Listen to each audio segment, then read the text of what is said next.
Microphone 2. Good morning, guys. Thanks so much for coming out. This is really pretty awesome to see you this early because I'm barely awake, so I imagine you can't be much. We're all in this together. It seems like right now that guest appearances are such a huge thing, and crossovers with people popping up on different episodes of different shows, like Neil Patrick Harris on Glee. So I was curious, what episodes of current TV shows would you love to make a guest appearance on? I want to be on True Blood. Or Glee. I would settle for Glee too. Yeah, Glee would be great. What? Well, you got the singing chops. Man, what are you looking at me? Besides, that was a young Cameron Mitchell who's the lead guy on Glee. I love that. You guys didn't know that? Yeah, the 200th episode of Stargate, the high school quarterback turned Glee singer is the guy who played the young version of Cameron Mitchell on Stargate's 200th episode. Friday Night Lights, I'll carry a water bucket on that show. I'd love to be on Mad Men, just to live in that period for a minute, revisit my childhood. Yeah, basically I'll take a job on any show at the moment. Design star, I'm ready to go. Oh, I love it. Just, here's what we're going to do. We're going to do a theme. It's a Dragon Con theme room. You'll love it.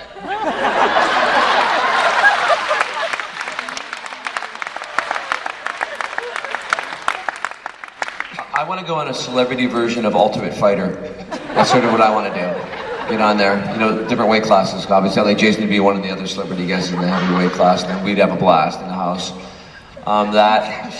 30 Rock, that'd be fun. And Cake Boss. I want to be on True Blood with Jewel. I love vampires. Mic number 2?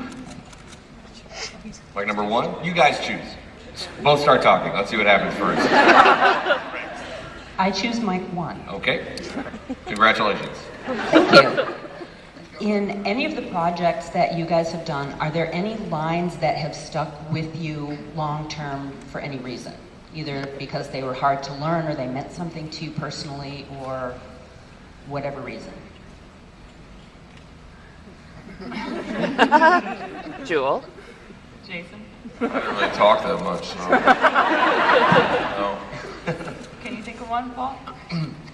Yeah, I did this film called Sea Grace Fly a number of years ago, and there's one scene where I'm kind of upset with myself. I'm like, I'm an idiot, like that. And the director had it as his message all the time. So every time I'd call, it'd be like, I'm an idiot. And he'd call me all the time and keep on playing that over and over again. And just, he still does once in a while for fun. So that kind of stuck in there. And so many things with Stargate, so many, I thought, great lines that we had an opportunity to play. Anything about the turtles was always stuck in there. And, I'm a doctor, not a fighter pilot, that type of thing, So that was, we had lots of great little one-liners in that show. So they all kind of stay with you, sometimes for a very long time. Are there any Farscape fans here?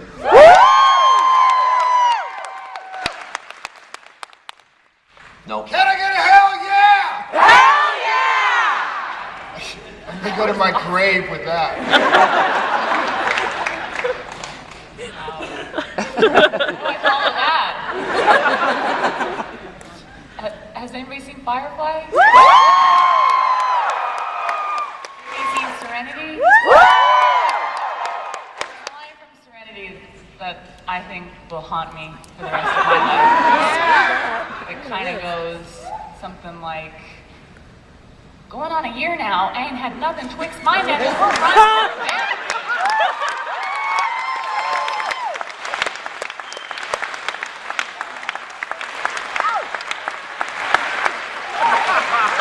I'll never live that down.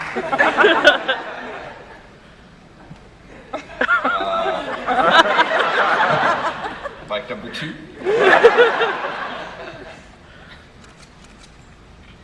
This question is for Jason. I know in Ireland, Joe put on his Twitter that you guys got together in Ireland, and it sounded like you had a great time. I was wondering what you guys did together in Ireland. I knew this shit was going on. It's all down to Twitter, and I'm like, what? We got together, and I hadn't seen Joe in almost maybe 8 months, and I happened to be in Belfast, and he was shooting a sci-fi movie in Dublin. So I went down, and have you ever heard of hurling? Have you guys heard of that? Yeah. Amazing sport. It's like field hockey, and yeah, it's rough. We were basically at a hurling match, drinking Guinness. Then we ended up, I mean, it's kind of what you do in Ireland. Sure. Yeah, so we just drank and beat up Joe. It was fun. Mic 1. Mic 2. Check. My question is for Paul and David. Oh, wait. You just call me David? It's for Paul. He did a movie called A Dog's Breakfast, which was awesome. Yeah, that'll haunt me. I was wondering what it was like to be directed by David instead of acting alongside him. He did a great job. He had so much to do in the movie. Produced it, wrote it, directed it. He's in almost every scene. I also, say that one scene where my character's dressed as a woman, and David's outside naked, lying in the mud with soap suds on his butt, and they're ready to shoot a scene. It's pouring rain, and I'm staring at him. And just before we roll, they're like, "Okay, we got to change the role here." So David and I are standing outside. I look at David, and he looks up at me, and I go, "This is gonna be funny, right?" And he goes, "I think so." And then my heels just sank into the mud. I'm looking at him. So I remember that sort of direction. It was great. He's got great comic timing. So hopefully, he'll do more of them. So it was really good.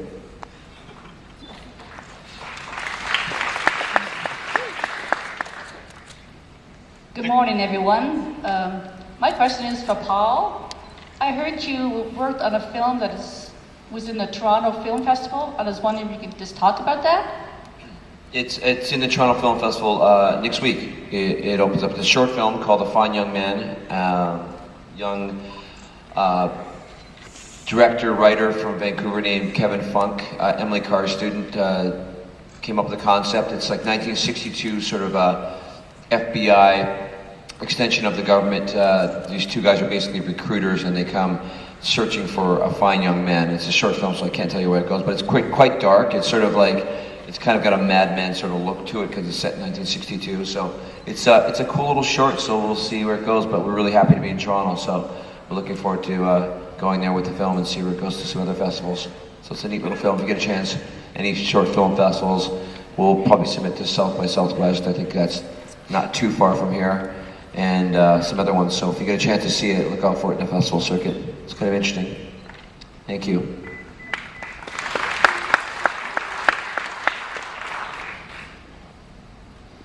Hi. I was just wondering, when you guys play a character, are you able to sort of slip into that character without a script, or is the script sort of integral to how you get into character? I get the feeling that Jason sort of is his character, so it's hard. That for the two of you that have been in sort of other well-known sci-fi shows, I'd like the same question about your character in those shows as well. Is this a question about whether you need a script or not? It's about whether you could sort of just like. If they were just to say, show up, we could just roll cameras. Absolutely. I was at a Buffy panel last year, and someone asked James Masters, could Spike show up? And he immediately dropped into Spike and answered the question as Spike. And I was just wondering, is that something, that you guys are, can do, or is it a script to do that? Well, I think you need a scripted. You can pop into the character. I'm sure it could be, Beckett, and I'm sure Jason can play his character, and Ben can play his character at different times, But there is really great episodes of Stargate, and there's some episodes where the scripts aren't as strong, they aren't as strong, so I think it has a lot to do with the writing. And you know the old saying, you can't make chicken salad out of chicken. You know what I'm saying? So I think you need some good writing. You know, I have not heard that saying. What is the saying? You can't make chicken salad out of chicken shit. Oh, I missed the shit part. That was an important. I just, I just hold it back a bit, but I think it's a mature crowd. Oh, I see. Sorry. That's why you mentioned. We're on Dragon Con TV. Let's keep that in mind. Come on, keep it clean. Keep it clean. It's Monday morning. No one's watching. This is just for us, guys. This is just private for us. But I think you need a good script. But I think you played a character for so long, you can pop into that character, improv a little bit with it. But it has to have a good script behind to make the episode strong. Sometimes, there's certain characters that stay with you too, and I've heard you slip into Beckett actually when you were singing an Elvis Presley song at karaoke, I believe is what it was. Love Me Tender. Scottish Elvis. Yeah. Well. No. Yeah. Come on. Just a couple bars of Love Me Tender. What do you think? Look, I'm not the one that wants to be on Glee.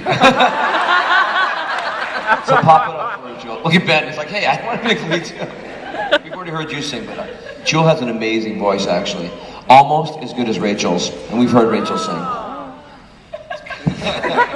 Almost as good, I guess. Don't try to call me and stuff.